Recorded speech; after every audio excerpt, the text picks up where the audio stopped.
हमारी ये दुनिया अपने अंदर करोड़ों रहस्य को दबाए बैठी है। उनमें से कई रहस्यों को तो हमने समझ लिया है, लेकिन कई राज आज भी दफन हैं। दोस्तों, अगर मैं आपसे पूछती हूँ कि इस दुनिया की सबसे ज्यादा रहस्यमय जगह कौन सी है, तो जाहिर सी बात है आपका जवाब इजिप्ट ही होगा। और इजिप्शियन लोग मम्मी को कैसे सुरक्षित रखते थे, ये भी एक शोध का विषय है। इसे जानने के लिए हमें चलना होगा आज से 4000 साल पहले। आज से 4000 साल पहले इजिप्ट पर इजिप्शियन लोग राज किया करते थे। इजिप्शियन लोगों ने अपने जमाने में बहुत खूबसूरत सी कलाकृतियों का निर्माण किया था, लेकिन इन कलाकृतियों के साथ साथ बहुत से रहस्य भी इन्होंने पीछे छोड़ दिए, जिसमें एलियंस का होना और पिरामिड्स का तारों के साथ अलाइनमेंट जैसी कई चीजें हैं जो वैज्ञानिकों को आज भी सोने नहीं देती। इसमें सबसे बड़ा रहस्य ये है कि मिस्र के लोग आखिर मम्मी को कैसे सुरक्षित रखते थे। Welcome back to the facts and curious. मिस्र के लोगों को ऐसा मानना था कि मरने के बाद एक दूसरा जीवन उनका इंतजार कर रहा है, और इसी धारणा को लेकर वो मरे हुए जिस्म को एक नई जिंदगी के लिए तैयार किया करते थे। उनका ऐसा मानना था कि मानव की रूह एक चिड़िया की तरह होती है, जिसका चेहरा आदमी से मिलता जुलता होता है। ये रूह चिड़िया की तरह दिन में कहीं पर भी उड़कर जा सकती है, लेकिन रात होते ही बुरी आत्माओं के डर से ये मरे हुए शरीर में वापस आ जाती है। उनकी इसी धारणा के चलते वो मरे हुए जिस्म पर ऐसे रसायनों का लेप करते थे जिससे वो खराब ना हो और सुरक्षित रहे। अब हम बात करते हैं कि आखिर मम्मियाँ किस तरह से तैयार की जाती थी।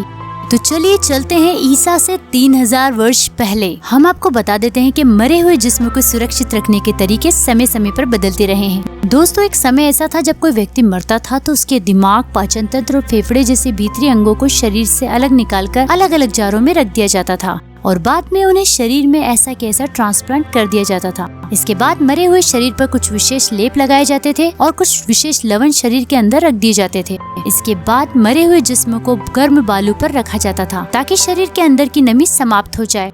जब मृतक शरीर सूख जाता था तो उसे नहलाया जाता था और चीड़ के पेड़ से बने रेजिन से रगड़ा जाता था। आखिर में मरे हुए शरीर को सैकड़ों मीटर लंबे लिनेन के कपड़े में लपेट दिया जाता था। इस पूरे काम में लगभग 70 दिन लग जाते थे। आपको जानकर ताज्जुब होगा कि इस पूरी प्रोसेस के दौरान मरे हुए जिस्म के लिए ताबूत भी तैयार किए जाते थे। यदि मरने वाला बहुत पैसे वाला और धनी हुआ करता था तो उसके लिए कई ताबूत बनाए जाते थे। इन ताबूतों का आकार ऐसा होता था जो एक के अंदर एक फिट किया जा सके। ताबूत के अंदर मरे हुए जिस्म को रखकर उस पर कलाकार लोग चमकीले रंगों से चित्रकारी करते थे। जिस गुम्बज के अंदर मृतक शरीर को दफनाना होता था उसकी दीवारों पर भी चित्रकारी की जाती थी और मरने वाले की जीवन गाथा उस पर लिखी जाती थी। इसके बाद इन सभी चीजों को उस व्यक्ति के साथ दफन कर दिया जाता था ताकि आगे आने वाली जिंदगी खुशहाल बन सके। दरअसल मिस्र के लोगों की ऐसी मान्यता थी कि वो मरे हुए जिस्म को अगले जन्म के लिए तैयार कर रहे हैं।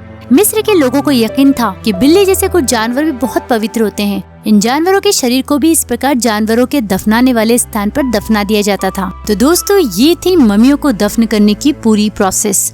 आपको ये वीडियो कैसा लगा हमें कमेंट्स करके जरूर बताइएगा। फिर मिलेंगे एक धमाकेदार वीडियो के साथ। तब तक के लिए गुड नाइट, गुड बाय और सायोनारा।